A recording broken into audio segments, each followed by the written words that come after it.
5. As chaos overtook Sarum, Achilles' first thoughts were not for himself, nor even for old Ison.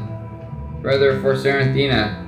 Caught in the open like so many others, the hunter dodged a spinning wagon wheel and what appeared to be the remains of a scarecrow on a cross as he rushed toward Cyrus's daughter. From farther away came a shout. Achilles sighted the traitor also running toward her. However, having stood near the hunter, Saranthina did not notice Cyrus, nor could she hear her father. At that moment, a massive fragment of wood suddenly tore off the guard headquarters. It fluttered in the air like a gigantic black bird suffering its death throes, then dropped with all the accuracy of an executioner's axe toward the unsuspecting Cyrus. Achilles shouted, but, as with the traitor, could not be heard over the gale. A chill coursed through him. The hunter knew that there was only one choice left to him. The moment that he could, Achilles leapt for Saranthina. He tackled her much the way he would have gamed seeking to escape one of his snares. The archer did not care. All that mattered was keeping the traitor's daughter from witnessing the horrible scene to come. There was nothing he could do for Cyrus, who was too far away. But although he managed to smother her view, Achilles could do nothing for his own. He watched in macabre fascination as the piece of roof caught Cyrus from behind. The force with which it struck the back of the man's neck ensured that there would be no hope for him. Indeed, the sharp edge severed bone and flesh with awful ease, and despite the fact that he could not hear anything but the wind, the veteran hunter knew exactly what Cyrus's horrific beheading sounded like. The rest of the broken piece collapsed atop the mangled body immediately afterward, thankfully obscuring it from sight. Saranthina chose that moment to finally struggle free. She looked up at Achilles, her expression one of surprise, and perhaps a little embarrassment, if her reddening cheeks were any sign. Achilles suddenly felt very uncomfortable, and not merely because of having witnessed the fate of her father. "Let me up, please," she called, her voice barely audible. "Have you seen old Ison?" The hunter's own embarrassment grew. Unaware of Cyrus's tragic end, her first thoughts naturally went to the farmer and no one else. Certainly not Achilles. Still, concern for the farmer gave him a momentary reprieve from telling her what had just happened. Now it was not the time for Saranthina to know. Besides, if she tried to uncover her father's body in the midst of this insane weather, it was very possible that she would merely end up joining him in death. "I saw him run toward the smithy," he finally shouted in response to her question.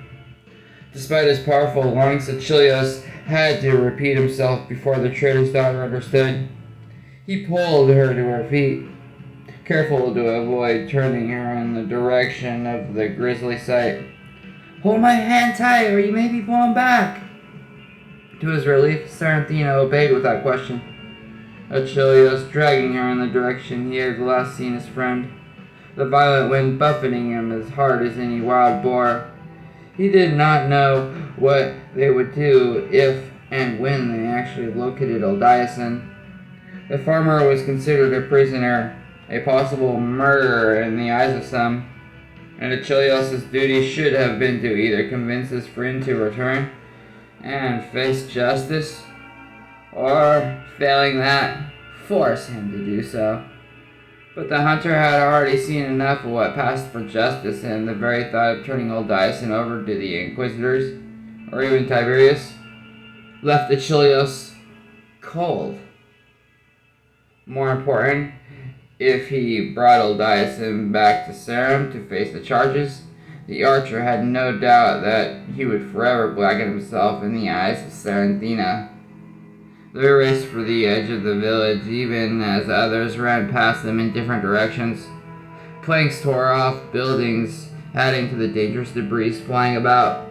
A water bucket ripped from the village well smashed against the chest of one of Tiberius's men, sending him falling on his back. Achilles wanted to stop by the supine form to see if the other still lived, but feared to do so would endanger Saranthina. With much relief, he plunged Cyrus's daughter and himself into the woods. His attuned senses immediately noticed the difference between the weather there and the mad turbulence in Sarum. It was almost as if he had shut a door behind him. The foliage barely shook, and the howling had all but ceased. Despite that, the hunter did not slow until the two of them were well away from the village's edge. Only then did Achilles pause, near a tremendous oak, and that more for his companion's sake than his own. "Are you alright?" he immediately asked her. Gasping for breath, Saranthina nodded. Her gaze shifted around the woods, seeking. "We'll find him, Sari," he muttered, a little put out after having helped her escape the chaos. Then Achilles recalled Cyrus, and guilt overwhelmed him. "I wonder if..." the trader's daughter began, halting abruptly as an unexpected hush filled the area. The two glanced back at their home. The lightning had ceased striking, and the wind there had died down too. Most astonishing, not only were the clouds thinning, but it actually looked as if the sun was already trying to peek through. "Praise be! A miracle!" heard Saranthina. Achilles, on the other hand, felt a peculiar dread inside him, a sensation he had experienced but one time before, when he had first touched the ancient stone. Saranthina took a step back to Sarum, but the hunter pulled her deeper into the woods. "Odiasin!" he reminded her, though the farmer was not entirely his reason for wanting to be away from the village. "This way, remember?" The trader's daughter nodded, once more a look of determination across her beautiful face. Achilles wished just once that such an expression would be reserved for him. Although he knew that he had seen Odias and headed toward this part of the woods, Achilles found tracking his friend much more troublesome than he would have expected. Odias had barely left any trace of his passing. In fact, the hunter had to guess half the time, for the farmer apparently moved through the woods with greater stealth than that of an animal. If not for that certain sense within Achilles, that sense that he had never mentioned to others but had always gave him the advantage when seeking a quarry spoor, then it would have been impossible to keep after Aldiason. In that sense, that knowing that enabled Achilles to ever follow the correct trail also told him that someone else had met Aldiason in the woods. It was not a familiar trail, and from its light touch he suspected to be that of the noblewoman. Who else would ever cloak Aldiason did so for her as well. Her trail was even harder to maintain focus on than that of the farmers. For some reason, that made Achilles think of the stone again. Since he had discovered it, strange and unsettling things had kept happening, some of them undeniably unnatural in his eyes. Achilles recalled the symbols, and wondered if, with time, Mendelin could translate them. Mendelin was clever. Perhaps he could even explain the terrible storm, and what... The hunter paused in his tracks, causing Saranthina to stumble into him. He looked behind him, thinking that there was someone back there. Cyrus's daughter also looked. "What is it?" "Nothing." He tugged her forward again. Achilles could not go back for Mendelin. Oldison's brother would have to fend for himself. Surely, wherever he was safe. The archer could not even recall seeing him when Oldison had been brought out before brother Machilius. "He can fend for himself, Achilles," repeated to himself. "Mendelin's very clever, very learned. I have to worry about Sari. I have to find some way to tell her about her father." Maybe when we find old Dyson, maybe then. Yes, Menlin will be fine in the meantime.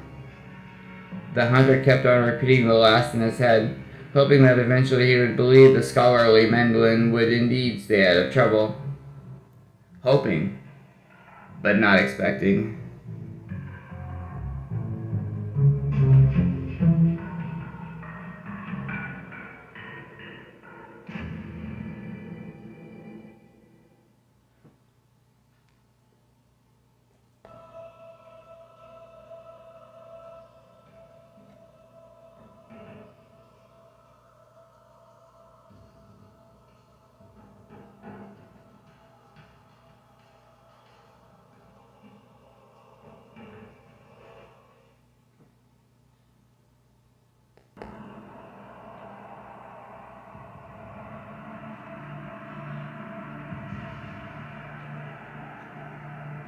Mendelin had arrived at the outskirts of the village just as it seemed that the skies had declared war on its people.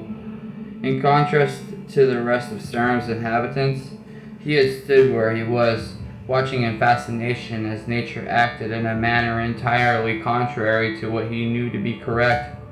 Storms did not without warning strike so particularly. Winds did not blow with tornadic strength within village limits, only to all but die at his very feet.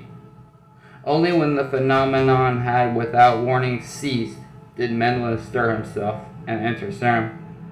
The village center was in ruins, and more than one person lay still on the ground. The enormity of what had taken place began to sink in. So did the fact that it had proven most timely for old Dyson. That last point was further emphasized for Mendelin as he passed the burnt carnage that somehow knew was all that remained of the robed figure he had recognized as the High Cleric of the Cathedral of Light, a master inquisitor from the looks of him. The fearsome bolt had left little, and the stench should have sent Mendelin retreating. Yet some morbid fascination drove the younger son of Domedes toward the ghoulish corpse. But as he came within an arm's reach, a violent sensation akin to a fist struck him full force. Mendelin staggered back and had the unnerving feeling someone was screaming fiercely at him. He continued retreating, suddenly not wanting to be anywhere near the burnt remains. Then someone behind him cried, "Where is she? I can't find her! I can't find her!" Mendelin turned at the voice, but saw no one. Frowning, he gave up and started away in search of his brother. "Good Mendelin! Have you seen her? Have you seen my daughter?" Out of the corner of his eye, Mendelin saw a figure standing near a huge piece of torn roof littering the ground. However, as he turned, the figure seemed to vanish, or was never there in the first place. But he thought he had recognized who it was. "Master Cyrus?" he called hesitantly. "Master Cyrus?" There came no answer, but again Mendelin was filled with a compulsion, this time to approach the wreckage from the roof. As he neared, he sensed something beneath the wood. Reached down, Mendelin tugged at the rubble. The wood proved even heavier than he had imagined, but by choosing to use his mask to slide it toward him, old Dyson's brother managed to make some progress. Slowly, what had been hidden was revealed to the light, at which point Mendelin let out a garbled cry and let the wreckage loose. He shook his head, a dismay he had not felt since the death of his parents and siblings rising up to overwhelm him. And yet, at that moment, the familiar voice again asked, "Where is she? Where's my Sarantina?" Only then did Mendelin realize that the voice was in his head. Trembling, he retreated from the roof fragment and that which it had shrouded. A sharp point caught him in the small of his back. He started to turn, only to be seized roughly by more than one pair of powerful hands. The stern face of an Inquisitor guard came within inches of his. "You," barked the figure. "You are kin to the accused heretic and murderer. Oldiason Oldiond, admit it. Someone identified you earlier as his brother." Still struggling to comprehend what had just happened before, Mandolin mutely nodded. Unfortunately, that proved to be his captor's cue to drag him through the village toward where a group of locals stood pensively eyeing 4 other Inquisitor guards watching over them. Mandolin estimated nearly 20 people in the group, their wide eyes and movement reminding him of a herd of sheep heading to the slaughter. Dorius stood arguing with one of the minions of the cathedral. Of Tiberius, there was no sign. A few of his men stood near Dorius, but they looked uncertain as what to do, if anything. "You have no right to be holding these good people," the head man insisted. "Under the authority granted by the signed agreements between Ketchin and the cathedral, we have what right we need or desire," responded the lead guard. To Tiberius's men he added, "And in the scope of that, authority of your captain is ceded to us. You will obey all orders of the cathedral, and the first is to remove your headman to his quarters and confine him there." One of the locals put a tentative hand toward Dorius. What should we? "I won't budge." "Then, if these will obey, I'll have no choice but to have some of my own deal with you. And them afterwards." The headman glanced at the fearsome warriors. Then at his own guard, shaking his head, he reluctantly turned and led the latter away.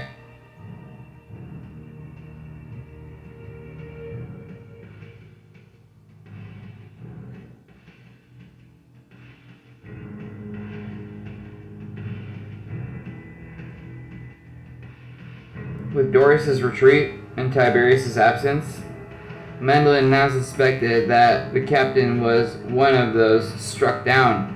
The fate of old Dyson's brother and the rest of those gathered was squarely in the hands of the cathedral's Inquisitor guards. Mandolin did not exactly share his siblings' loathing of the sect, but at the moment he could think of no worse fate for any innocent than that awaiting him now. The warriors were likely to think of this as some act of magic, a notion that even Mandolin could not entirely rule out. Certainly no reasonable explanation worked. "Move into the circle," growled one of those who had captured him. Mandolin stumbled toward the others.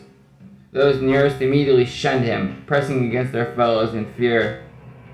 Even those who had known him since childhood looked at Mandolin as if he were some sort of pariah. Or, rather, the brother of one. "That's him," said the same guard who had shoved the younger son of Demetrius forward. Mandolin turned to face the guard who, although he was a couple of inches shorter than the farmer, stared down at the latter with ease. The broad, rough-hewn face looked more appropriate on a brigand than a representative of a holy order. "The brother of a heretic and sorcerer, are you?" demanded the lead guard in a tone that indicated no response from Mandolin was necessary. "Where is old Dyson Oldiond? Answer now, and you may be spared his fate." "Old Dyson's done nothing. His guilt is proven. His mastery of arts foul, unquestionable. His soul is lost, but yours may yet receive absolution. You have but to give him up to us." The words sounded absurd to Mandolin, but the guard clearly believed everything that he said to the brother, despite the fact that he would be condemning himself. Mandolin did not hesitate to shake his head. "We will begin with you, then. And the rest here.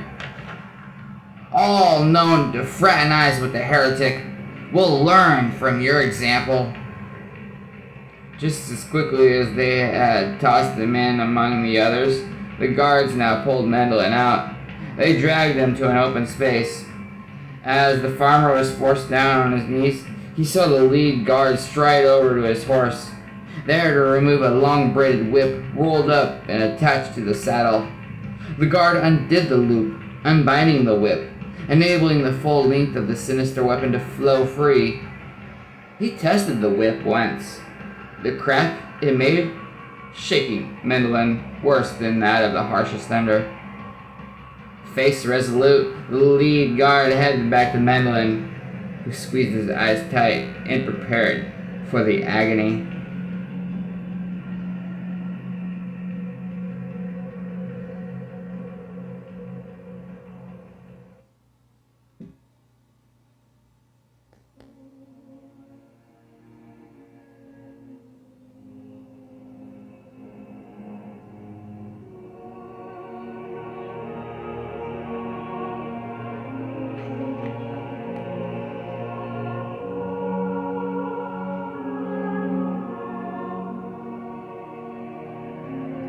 It was a coincidence. That was all. A coincidence. But as old Dyson stared toward Sarum, niggling doubt ate away at him from within. He recalled again how terrible Lila's ankle had looked, then how unmerited it appeared but moments afterward. There was a horrific storm that had assailed the village, just as Brother Michaelis had begun condemning him. What are the odds of lightning striking so perfectly? A coincidence, old Dyson told himself. No more. Yet, even he was not entirely convinced of that. The farmer continued to stand there, unable to decide what to do. Then a face came unbinding his thoughts. A face he knew as well as his own.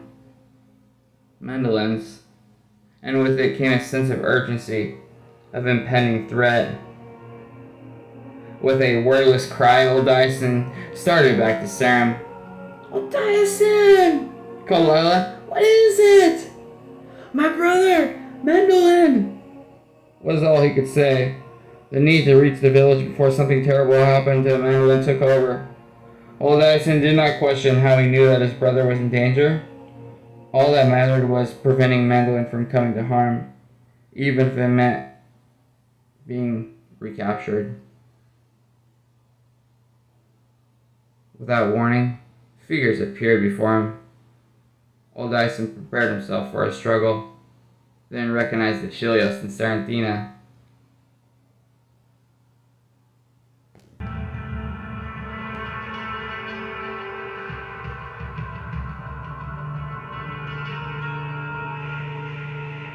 "Old Dyson!" blurted the trader's daughter. "Praise be that you are right!" The other two started to speak, but despite being glad to see them, old Dyson did not slow. He sensed that time was running out. Without apology, the farmer shoved past the pair, each frantic beat of his heart a scream to hurry faster. The edge of the village came into sight. His hopes rose. But then, from further in, echoed a sharp, cracking sound that sent a shock of pain through old Dyson's heart. Gritting his teeth, his breath now coming in pants, the son of the meats charged into Sarum. The sight that met his gaze filled him with loathing and anger. He saw many of his fellow villagers herded together like cattle, their expressions fear and confusion. Grim inquisitor guards pointed weapons at them, but worse, so very much worse, was what the villagers watched. Near the ruined well, the lead inquisitor guard had Mendelin down on his knees. Another armored figure made certain that old Dyson's brother could not rise.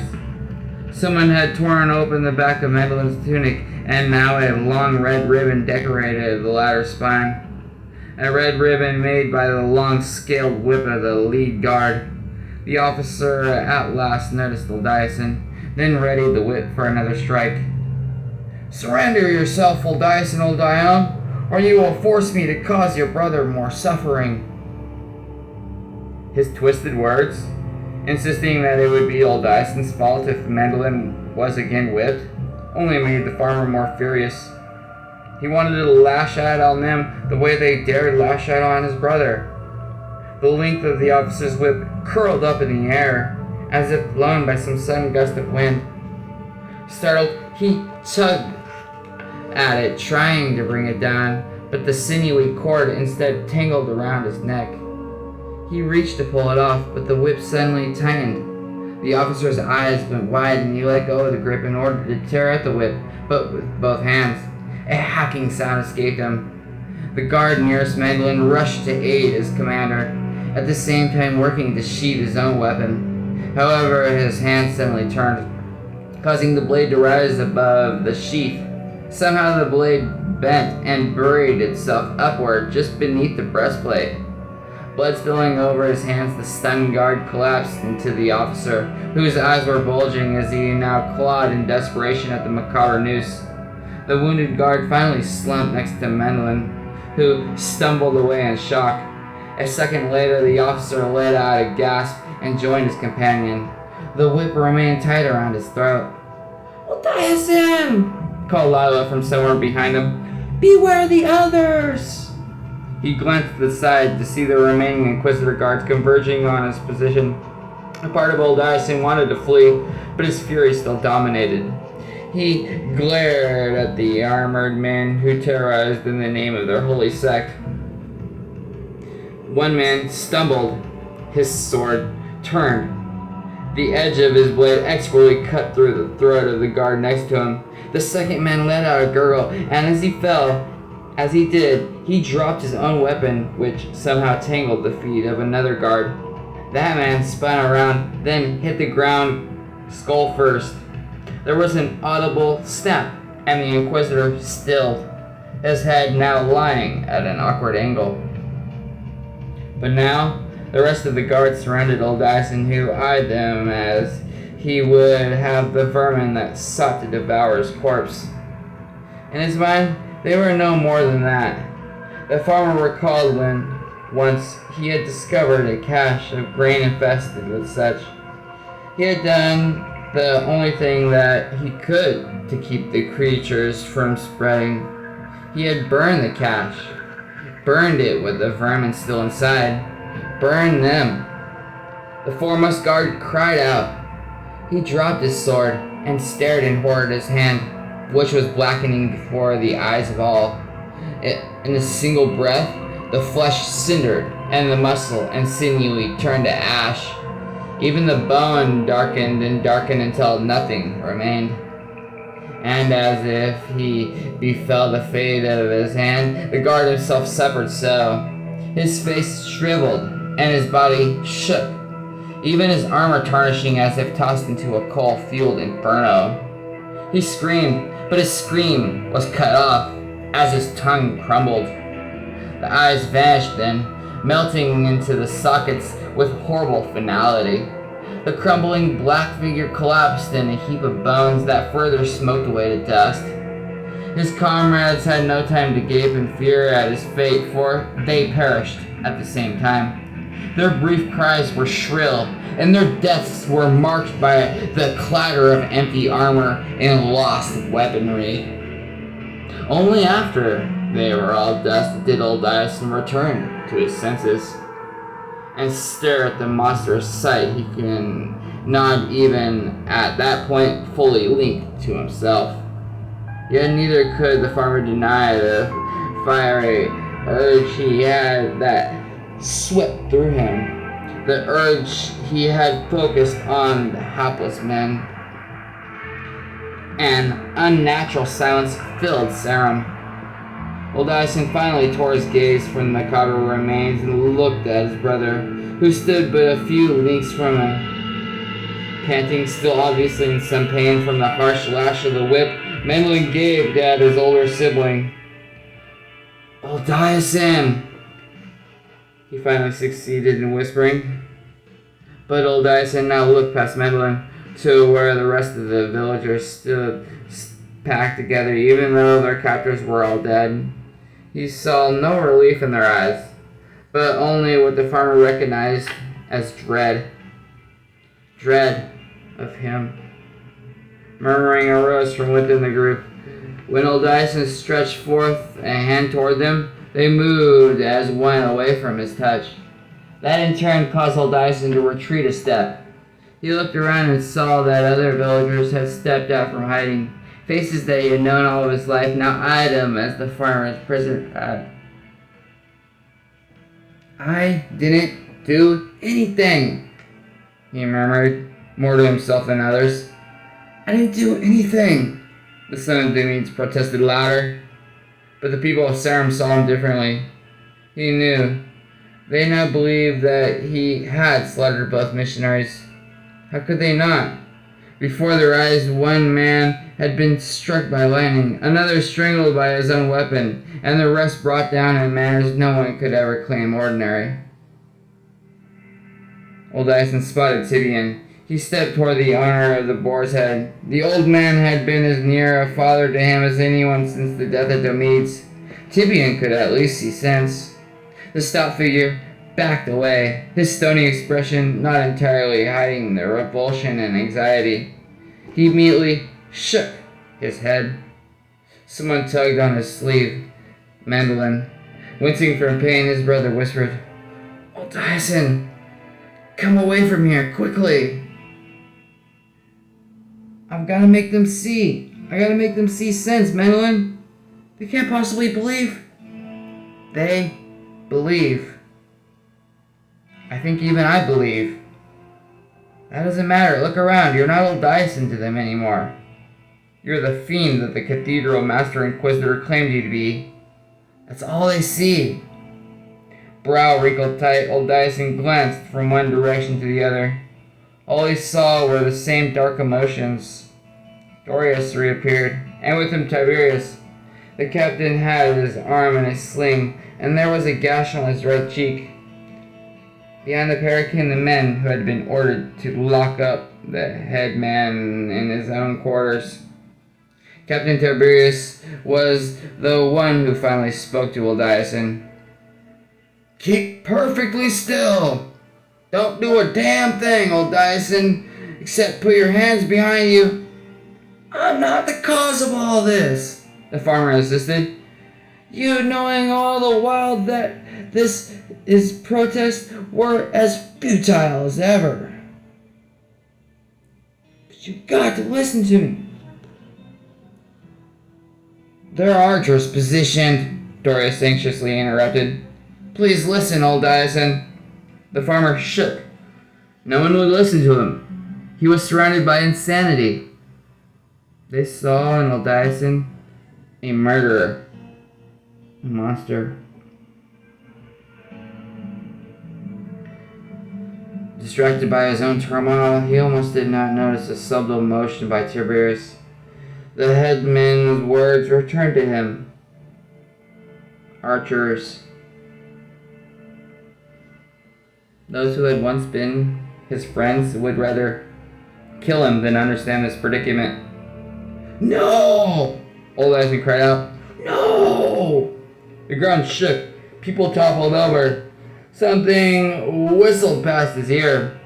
As the tremor overtook Sarum, a hand pulled old Dyson away. It was not Mendelin's, however, but Lila's.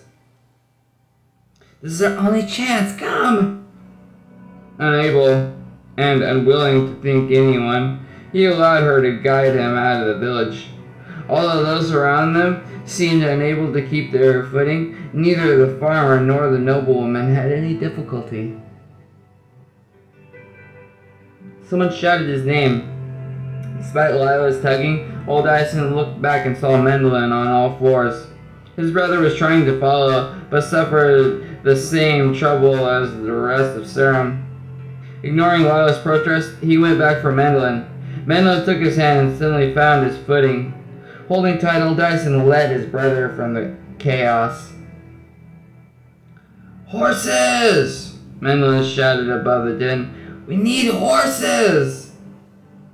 Old Dyson was about to argue that they had no time to secure even one animal, let alone 5, when suddenly a horse raced ahead of them. It was followed by several more. all bearing the settles of the Cathedral of Light. They raced directly into the woods, and straight into the waiting hands of Achilleos. Skilled in dealing with animals, the hunter easily brought under control 3. Serenthina managed to catch another, but let a 5th escape. Old Dyson paused before the hunter, the two lifelong friends reading into each other's gazes. "We must be away from here," Achilles finally said, thrusting the reins of the two horses toward the farmer. "Away until they come to their senses."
Sure enough, all was slowly quieting Serum. Dyson wondered if the tremor would renew its throes if he willed it so, then cursed himself for even thinking of such a thing. Whether or not he was somehow responsible, enough people had already been harmed or even slain due to the events. To wish for something that might endanger others further was to him nearly as terrible as the crimes to which he had been accused. He glanced around at the few who had stood by him. Of them, Serenthina was the most innocent. Surely she at least could return now, rather than later. "Sari, go back to the village. No one likely saw you. Go back to your father and brothers." She gave him a defiant look. "Not until I know that you're safe." To old Dyson's surprise, Achilleus added his support to her rather than to his friend. "She should ride for us for a time until things are settled. Now, no more talk."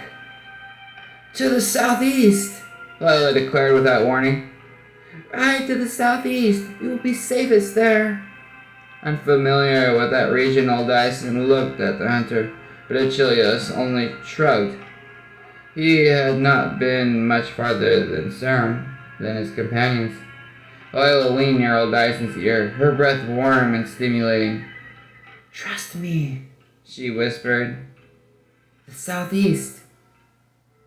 "To the southeast, then," he growled to the others, "and away from this madness." With the noble woman's arms locked around his waist and her soft head against his back, old Dyson and old Dion urged his mount on. Behind him came the others, Achilleus taking up the rear. It would all resolve itself, the farmer insisted in his mind. All would resolve itself somehow. Sense would be made of everything, and he would be able to begin his life again. Albeit probably not anywhere near Sarum. The ties he had with the other villagers had been forever cut. He could never trust them again, just as they could never trust him. The accusations and the memories would always lurk in the background.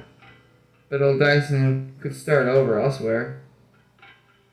Forgetting all that happened to Sarum, a farmer only needed a good patch of land and a strong hand. He had both. He could build a new home, just as he... and perhaps make it large enough for a family. Lot had sacrificed much for him.